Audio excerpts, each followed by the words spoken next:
ನಮಸ್ತೆ ವೀಕ್ಷಕರೇ, PR ಅಕಾಡೆಮಿಗೆ ಸ್ವಾಗತ. ತಿಂಗಳಿಗೆ 83,000 ರೂಪಾಯಿಗಿಂತ ಜಾಸ್ತಿ ಸಂಬಳ ಸಿಗುವಂತಹ ಬ್ಯಾಂಕ್ ಜಾಬ್ ಡೀಟೇಲ್ಸ್ನ ತಗೊಂಬಂದಿದ್ದೀವಿ. ಇದರ ಬಗ್ಗೆ ಸಂಪೂರ್ಣ ಮಾಹಿತಿಯನ್ನು ತಿಳಿಸ್ಕೊಡ್ತೀವಿ. ಅದಕ್ಕಿಂತ ಮುಂಚೆ ನಮ್ಮ ಚಾನೆಲ್ ಇನ್ನೂ ಸಬ್ಸ್ಕ್ರೈಬ್ ಆಗಿಲ್ಲ ಅಂದ್ರೆ ಇವಾಗಲೇ ಸಬ್ಸ್ಕ್ರೈಬ್ ಆಗಿ. ಇವಾಗ ವಿಡಿಯೋನ ಶುರು ಮಾಡೋಣ.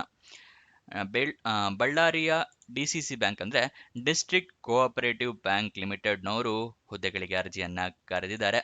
ಯಾವ್ಯಾವ ಹುದ್ದೆ ಅಂದ್ರೆ FDA, SDA, ಜೂನಿಯರ್ ಅಸಿಸ್ಟೆಂಟ್ ಮತ್ತೆ ಡ್ರೈವರ್, ಫಸ್ಟ್ ಡಿವಿಷನ್ ಅಸಿಸ್ಟೆಂಟ್ ಮತ್ತೆ ಸೆಕೆಂಡ್ ಡಿವಿಷನ್ ಅಸಿಸ್ಟೆಂಟ್ ಅಂತ ಹೇಳಿ FDA, SDA ಅರ್ಥ. ಎಷ್ಟು ಹುದ್ದೆ ಖಾಲಿ ಇದೆ ಅಂದ್ರೆ 82 ಹುದ್ದೆ ಖಾಲಿ ಇದೆ. ಉದ್ಯೋಗ ಸ್ಥಳ ಬಳ್ಳಾರಿ, ಕರ್ನಾಟಕ. ಸ್ಯಾಲ್ರಿ ಎಷ್ಟಿದೆ ಅಂತ ನೋಡಿದ್ರೆ 29,600 ರೂಪಾಯಿಂದ ಹಿಡಿದು 83,700 ರೂಪಾಯಿ ತನಕ ತಿಂಗಳಿಗೆ ಸ್ಯಾಲ್ರಿ ಇರುವಂತಹ ಜಾಬ್ಗಳು ಇದಾಗಿರುತ್ತೆ. ಯಾವ್ಯಾವ ಹುದ್ದೆ ಎಷ್ಟೆಷ್ಟು ಖಾಲಿ ಇದೆ ಅಂತ ತಿಳ್ಕೊಳ್ಳೋದಾದ್ರೆ, ಮೊದಲನೇದಾಗಿ ಮ್ಯಾನೇಜರ್ ಮತ್ತೆ ಫಸ್ಟ್ ಕ್ಲಾಸ್ ಅಸಿಸ್ಟೆಂಟ್ಸ್ ಹುದ್ದೆ ಎಷ್ಟು ಖಾಲಿ ಇದೆ ಅಂತ ನೋಡೋದಾದ್ರೆ 22 ಖಾಲಿ ಇದೆ. ಅಂದ್ರೆ ಇದೆ FDA ಅಂತ ಏನ್ ಹೇಳಿದ್ವಲ್ಲ ಅದು ಇದು.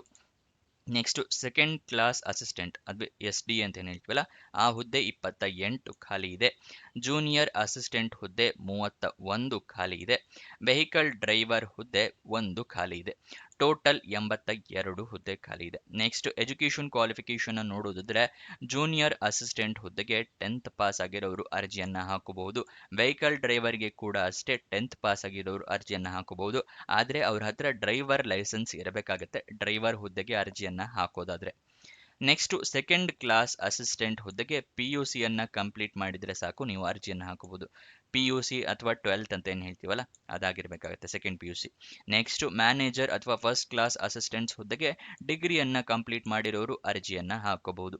ಇದಿಷ್ಟು ಎಜುಕೇಶನ್ ಕ್ವಾಲಿಫಿಕೇಶನ್ ನ ವಿವರ.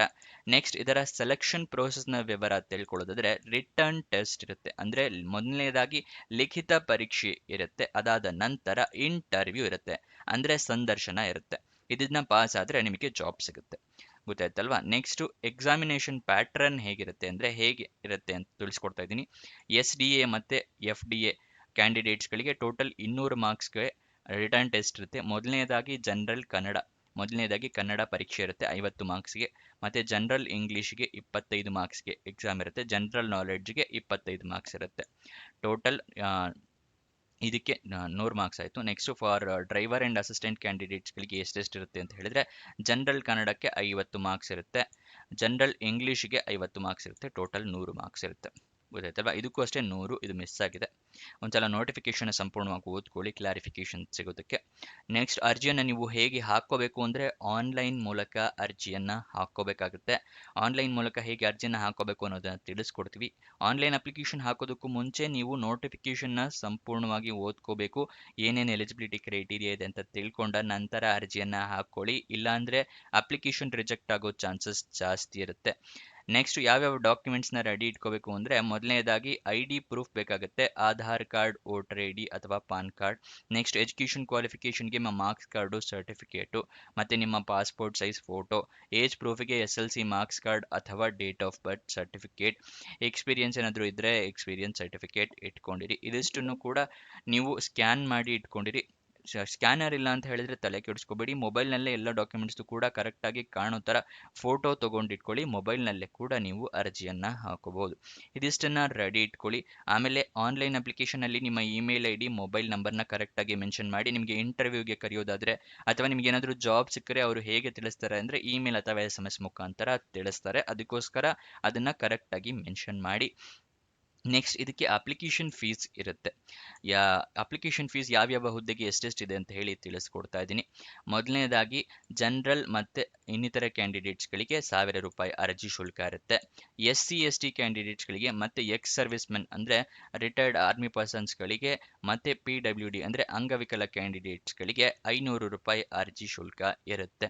ಆ ಅರ್ಜಿ ಶುಲ್ಕವನ್ನು ನೀವು ಹೇಗೆ ಪೇ ಮಾಡ್ಬೋದು ಅಂತ ಹೇಳಿದ್ರೆ, DD ಅಂದರೆ ಡಿಮ್ಯಾಂಡ್ ಡ್ರಾಫ್ಟ್ ಮುಖಾಂತರ ಪೇ ಮಾಡ್ಬೋದು, ಪೋಸ್ಟಲ್ ಆರ್ಡರ್ ಮುಖಾಂತರ ಪೇ ಮಾಡ್ಬೋದು, ಅಥವಾ ಮನಿ ಆರ್ಡರ್ ಮುಖಾಂತರ ಕೂಡ ಪೇ ಮಾಡ್ಬೋದು. ಇದಿಷ್ಟು ಅಪ್ಲಿಕೇಶನ್ ಫೀಸ್ ಎಷ್ಟಿದೆ ಅದನ್ನು ಹೇಗೆ ನೀವು ಪೇ ಮಾಡಬೇಕು ಅನ್ನೋದರ ವಿವರ. ನೆಕ್ಸ್ಟ್ ಇದಾಯ್ತಲ್ವಾ? ನೆಕ್ಸ್ಟ್ ಎಲ್ಲ ಅಪ್ಲಿಕೇಶನ್ನ ಫಿಲಪ್ ಮಾಡಿ ಆದಮೇಲೆ ಅಪ್ಲಿಕೇಶನ್ನ ಸಬ್ಮಿಟ್ ಮಾಡಿ. ಸಬ್ಮಿಟ್ ಮಾಡಿದ ಮೇಲೆ ನಿಮಗೇನಾದರೂ ಅಪ್ಲಿಕೇಶನ್ ನಂಬರ್ ಆ ಥರ ಏನಾದರೂ ಬಂದರೆ ಅದನ್ನು ಬರೆದಿಟ್ಕೊಳ್ಳಿ, ನಿಮ್ಮ ಫ್ಯೂಚರ್ ರೆಫರೆನ್ಸ್ಗೆ ಬೇಕಾಗತ್ತೆ. ನೆಕ್ಸ್ಟ್ ಆನ್ಲೈನ್ ಅಪ್ಲಿಕೇಶನ್ ಓಪನ್ ಆಗಿದ್ದ ದಿನಾಂಕ 6 ಏಪ್ರಿಲ್ 2026, ಕೊನೆಯ ದಿನಾಂಕ 6 ಮೇ 2026ಕ್ಕೆ 6 ಮೇ ಒಳಗಡೆ ನೀವು ಅರ್ಜಿಯನ್ನು ಹಾಕ್ಕೋಬೇಕಾಗತ್ತೆ. ಅಪ್ಲಿಕೇಶನ್ ಫೀಸ್ ಕೂಡ 6 ಮೇ ಒಳಗಡೆ ನೀವು ಪೇ ಮಾಡಬೇಕಾಗುತ್ತೆ. 6 ಮೇಗೆ ಪೇ ಮಾಡೋದು ತೊಂದರೆ ಇಲ್ಲ, ಆದರೆ ಅದರ ನಂತರ ನೀವು ಅಪ್ಲಿಕೇಶನ್ ಹಾಕಿದ್ರೆ ಅಥವಾ ಅಪ್ಲಿಕೇಶನ್ ಫೀಸ್ನ ಪೇ ಮಾಡಿದ್ರೆ ಅದನ್ನು ರದ್ದುಗೊಳಿಸ್ತಾರೆ, ನಿಮ್ಮ ಅಪ್ಲಿಕೇಶನ್ನ ರಿಜೆಕ್ಟ್ ಮಾಡ್ತಾರೆ. ನೆನ್ಪಿಟ್ಕೊಂಡಿರಿ. ಇವಾಗ ನೋಟಿಫಿಕೇಶನ್ ಹೇಗೆ ಡೌನ್ಲೋಡ್ ಮಾಡ್ಕೊಳ್ಳೋದು ಅಂತ ತಿಳಿಸ್ಕೊಡ್ತಾ ಇದ್ದೀನಿ. ಡಿಸ್ಕ್ರಿಪ್ಷನ್ ಮತ್ತು ಕಮೆಂಟ್ ಬಾಕ್ಸ್ನಲ್ಲಿ ಎರಡನೇ ಲಿಂಕ್ ಇದೆಯಲ್ಲ, ಅದನ್ನು ಕ್ಲಿಕ್ ಮಾಡಿ. ಅದನ್ನು ಕ್ಲಿಕ್ ಮಾಡಿದ್ರೆ ಈ DCC bank job details open ಆಗುತ್ತೆ. ಇಲ್ಲಿ ಸ್ಕ್ರೋಲ್ ಡೌನ್ ಮಾಡಿ ಫುಲ್ ಕೆಳಗಡೆ ಬನ್ನಿ. ಅಫಿಷಿಯಲ್ ನೋಟಿಫಿಕೇಶನ್ ಅಂತಿದೆಯಲ್ಲ, ಅದರ ಪಕ್ಕದಲ್ಲೇ ಕ್ಲಿಕ್ ಹಿಯರ್ ಅನ್ನೋದನ್ನ ಕ್ಲಿಕ್ ಮಾಡಿ ನಿಮಗೆ ನೋಟಿಫಿಕೇಶನ್ ಓಪನ್ ಆಗುತ್ತೆ. ಇಲ್ಲಿ ನಿಮಗೆ ಏನಾದ್ರು ಡೌಟ್ಸ್ ಇದ್ದರೆ ಅವರು ದೂರವಾಣಿ ಸಂಖ್ಯೆ ಅಂದರೆ ಫೋನ್ ನಂಬರ್ನ ಕೊಟ್ಟಿದ್ದಾರೆ. ಈ ಫೋನ್ ನಂಬರಿಗೆ ಕಾಲ್ ಮಾಡಿ ನಿಮ್ಮ ಡೀಟೇಲ್ಸ್ ಎಲ್ಲ ಅಂದರೆ ಡೌಟ್ಸ್ ಎಲ್ಲ ಕ್ಲಾರಿಫೈ ಮಾಡ್ಕೋಬಹುದು. ಮತ್ತೆ ಯಾವ್ಯಾವತ್ತು ಕೊನೆಯ ದಿನಾಂಕ, ಎಷ್ಟೆಷ್ಟು ವರ್ಗದವರಿಗೆ ಎಷ್ಟೆಷ್ಟು ಜಾಬ್ ಖಾಲಿ ಇದೆ ಈ ಥರ ಎಲ್ಲ ಕೊಟ್ಟಿದ್ದಾರೆ. ಮತ್ತೆ ನಾನು ಹೇಳಿದ್ನಲ್ಲ ಯಾವ್ಯಾವುದು ಎಷ್ಟೆಷ್ಟು ಖಾಲಿ ಇದೆ, ಎಷ್ಟು ಸ್ಯಾಲ್ರಿ ಇದೆ, ಇದನ್ನೆಲ್ಲದನ್ನು ಕೊಟ್ಟಿದ್ದಾರೆ. ಇದನ್ನೆಲ್ಲ ಸಂಪೂರ್ಣವಾಗಿ ಓದ್ಕೊಳ್ಳಿ. ಶೈಕ್ಷಣಿಕ ಅಂದರೆ ಎಜುಕೇಷನ್ ಕ್ವಾಲಿಫಿಕೇಷನ್ ಏನಾಗಿರಬೇಕು, ಏನೇನು ಎಲಿಜಿಬಿಲಿಟಿ ಕ್ರೈಟೀರಿಯಾ ಇದೆ ಅದನ್ನೆಲ್ಲದೂ ಕೊಟ್ಟಿದ್ದಾರೆ. ಅದನ್ನೆಲ್ಲ ಸಂಪೂರ್ಣವಾಗಿ ಓದ್ಕೊಳ್ಳಿ. ಓದ್ಕೊಂಡ ನಂತರ ಅರ್ಜಿ ಶುಲ್ಕ ಹೇಳಿದ್ನೆಲ್ಲ ಹೇಗೆ ಕಟ್ಟಬೇಕು, ಯಾವತ್ತರೊಳಗಡೆ ಕಟ್ಟಬೇಕು ಅಂತ ಹೇಳಿ ಕೊಟ್ಟಿದ್ದಾರೆ, ಅದನ್ನು ಓದ್ಕೊಳ್ಳಿ. ಇದಿಷ್ಟನ್ನು ಸಂಪೂರ್ಣವಾಗಿ ಓದಿದ ನಂತರ ನೀವು ಅಪ್ಲಿಕೇಶನ್ನ ಹಾಕ್ಕೊಳ್ಳಿ. ಗೊತ್ತಾಯ್ತಲ್ವಾ? ನೆಕ್ಸ್ಟ್ ಅದರ ಕೆಳಗಡೆನೆ ಅಪ್ಲೈ ಆನ್ಲೈನ್ ಅಂತಿದೆಯಲ್ಲ, ಇದು ಅಪ್ಲಿಕೇಶನ್ ಲಿಂಕು. ಅದರ ಪಕ್ಕದಲ್ಲೇ ಕ್ಲಿಕ್ here ಅನ್ನೋದನ್ನ ಕ್ಲಿಕ್ ಮಾಡಿ ಈ ರೀತಿ ಒಂದು ಪೇಜ್ ಓಪನ್ ಆಗುತ್ತೆ. ಪೇಜ್ ಓಪನ್ ಆದ ತಕ್ಷಣ ಇಲ್ಲೊಂದು ಈ ಥರ ಒಂದು ಪಾಪಪ್ ಬರುತ್ತೆ. ಏನು ಅಂದರೆ ಅಧಿಸೂಚನೆ ಓದಿ ಅರ್ಥೈಸಿಕೊಂಡಿರುವಿರಾ, ಅಂದರೆ ನೋಟಿಫಿಕೇಶನ್ನ ಓದಿ ಎಲ್ಲ ಅರ್ಥ ಮಾಡ್ಕೊಂಡಿದ್ದೀರಾ ಅಂತ ಹೇಳಿ. ಗೊತ್ತಾಯ್ತಲ್ವಾ? ಹೌದು ಅಂತ ಕೊಟ್ಟು ನೋಂದಣಿ ಮುಂದುವರೆಸಿ ಅಂದರೆ ಅಪ್ಲಿಕೇಶನ್ನ ಮುಂದುವರೆಸಿ ಅಂತ ಕೊಡಬೇಕು. ಇಲ್ಲಿ ನಿಮ್ಮ ಎಲ್ಲ ಡೀಟೇಲ್ಸ್ನ ಫಿಲಪ್ ಮಾಡಬೇಕು. ಅಭ್ಯರ್ಥಿಯ ಹೆಸರು, SLC ಮಾರ್ಕ್ಸ್ ಕಾರ್ಡ್ ಪ್ರಕಾರ ನಿಮ್ಮ ಹೆಸರು ಏನಿದೆಯಲ್ಲ ಅದನ್ನು ಇಲ್ಲಿ ಮೆನ್ಷನ್ ಮಾಡಿ. ಕಲ್ಯಾಣ ಕರ್ನಾಟಕ ಪ್ರದೇಶ ಅಂದರೆ ಎಲ್ಲದಕ್ಕೂ ಆಲ್ಮೋಸ್ಟ್ ಹೌದು ಅಂತಲೇ ಇರುತ್ತೆ, ಅದನ್ನು ಮೆನ್ಷನ್ ಮಾಡಿ ಕಲ್ಯಾಣ ಕರ್ನಾಟಕ ಆಗಿದ್ದರೆ. ನೆಕ್ಸ್ಟ್ ಹುದ್ದೆ, ಯಾವ ಹುದ್ದೆಗೆ ಅರ್ಜಿಯನ್ನು ಹಾಕ್ತಾ ಇದ್ದೀರಾ, ಫಸ್ಟ್ ಡಿವಿಷನ್ ಅಸಿಸ್ಟೆಂಟು ಅಥವಾ ಮ್ಯಾನೇಜರ್, ಸೆಕೆಂಡ್ ಡಿವಿಷನ್ ಅಸಿಸ್ಟೆಂಟಾ, ಡ್ರೈವರ, ಜೂನಿಯರ್ ಅಟೆಂಡರ, ಈ ಥರ ಕ್ಲಿಕ್ ಮಾಡಿ. ನೀವು ಯಾವ ಕ್ಯಾಟಗರಿಗೆ ಬಿಲಾಂಗ್ ಆಗ್ತೀರಾ, ಜನರಲ್ಲು, SC ST C 2A 2B 3B ಆ ಥರ ಎಲ್ಲ. ನೀವು ಯಾವುದೇ ಕ್ಯಾಟಗರಿ ಹಾಕ್ತಿರಲ್ಲ ಆ ಸರ್ಟಿಫಿಕೇಟ್ ಇರಬೇಕಾಗುತ್ತೆ. ಜಾತಿ ಪ್ರಮಾಣ ಪತ್ರ, 2A 2B ಪ್ರಮಾಣ ಪತ್ರ ಅವೆಲ್ಲ ಇರಬೇಕಾಗತ್ತೆ. ಗೊತ್ತಾಯ್ತಲ್ವಾ? ನೆಕ್ಸ್ಟ್ ನಿಮ್ಮ ಜೆಂಡರ್, ಮೇಲ್, ಫೀಮೇಲ್, ಟ್ರಾನ್ಸ್ಜೆಂಡರ್, ಯಾವ ನಿಮ್ಮ ಜೆಂಡರ್ ಅದನ್ನು ಸೆಲೆಕ್ಟ್ ಮಾಡಿ.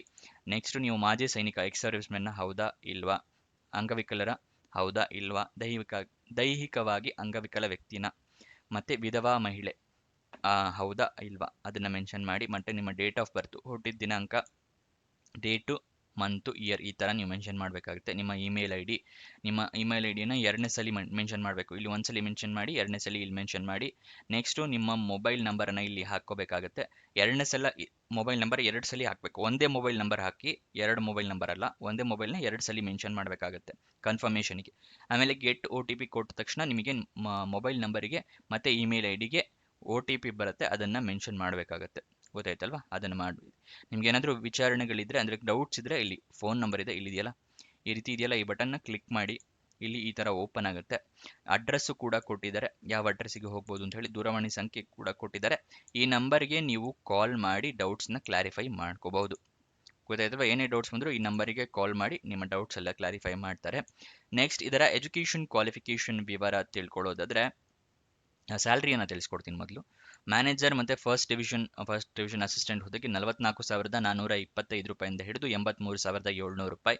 ಸೆಕೆಂಡ್ ಕ್ಲಾಸ್ ಅಸಿಸ್ಟೆಂಟ್ SDA 34,100 ರೂಪಾಯಿಂದ ಹಿಡಿದು 67,600 ರೂಪಾಯಿ. ಜೂನಿಯರ್ ಅಸಿಸ್ಟೆಂಟ್ ಹುದ್ದೆಗೆ 29,600ರಿಂದ ಹಿಡಿದು 52,800 ರೂಪಾಯಿ. ವೆಹಿಕಲ್ ಡ್ರೈವರ್ಗೆ 31,775 ರೂಪಾಯಿಂದ ಹಿಡಿದು 61,300 ರೂಪಾಯಿ ತನಕ ಸ್ಯಾಲ್ರಿ ಇರುತ್ತೆ.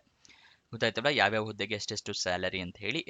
ಈಗ ವಯೋಮಿತಿಯ ಡೀಟೇಲ್ಸ್ನ ನೋಡೋದಾದರೆ ಮಿನಿಮಮ್ 18 ವರ್ಷ ಆಗಿರಲೇಬೇಕು. ಮ್ಯಾಕ್ಸಿಮಮ್ 35 ವರ್ಷದ ತನಕ ಅರ್ಜಿಯನ್ನು ಹಾಕಬಹುದು. ವಯೋಮಿತಿಯ ಸಡಿಲಿಕೆ ಕೂಡ ಕೊಟ್ಟಿದ್ದಾರೆ. OBC candidates 2A 2B 3A 3B ಕ್ಯಾಂಡಿಡೇಟ್ಸ್ಗಳಿಗೆ 3 ವರ್ಷದ ಸಡಿಲಿಕೆ ಕೊಟ್ಟಿದ್ದಾರೆ. ಬ್ಯಾಕ್ವರ್ಡ್ ಕ್ಲಾಸ್ ಮತ್ತು SC ST ಕ್ಯಾಂಡಿಡೇಟ್ಸ್ಗಳಿಗೆ 5 ವರ್ಷದ ಸಡಿಲಿಕೆಯನ್ನು ಕೊಟ್ಟಿದ್ದಾರೆ. ಹೆಣ್ಣು ಮಕ್ಕಳಿಗೆ ಮತ್ತು ಅಂಗವಿಕಲ ಕ್ಯಾಂಡಿಡೇಟ್ಸ್ಗಳಿಗೆ 10 ವರ್ಷಗಳ ಸಡಿಲಿಕೆ ಕೊಟ್ಟಿದ್ದಾರೆ. ಅಂದರೆ ಹೆಣ್ಣು ಮಕ್ಕಳಾಗಿದ್ದರೆ ಅಥವಾ ಅಂಗವಿಕಲ ಕ್ಯಾಂಡಿಡೇಟ್ಸ್ ಆಗಿದ್ದರೆ ಅಂಥವರಿಗೆ 45 ವರ್ಷದವರ ತನಕ ಅರ್ಜಿಯನ್ನು ಹಾಕೋಬಹುದು. ಗೊತ್ತಾಯ್ತಲ್ವಾ? ಎಜುಕೇಷನ್ ಕ್ವಾಲಿಫಿಕೇಷನ್ ಮುಂಚೆನೇ ತಿಳಿಸ್ಕೊಟ್ಟಿದ್ದೀನಿ. ಇದಿಷ್ಟು ಈ ಜಾಬ್ನ ವಿವರ. ನಿಮಗೇನೇ ಡೌಟ್ಸ್ ಅಥವಾ ಕ್ವಶನ್ಸ್ ಇದೆ ಅಂತ ಹೇಳಿದ್ರೆ ಕಮೆಂಟ್ ಬಾಕ್ಸ್ನಲ್ಲಿ ಕಮೆಂಟ್ ಮಾಡಿ, ನಾವು ಉತ್ತರ ಕೊಡೋದಕ್ಕೆ ಪ್ರಯತ್ನ ಮಾಡ್ತೀವಿ.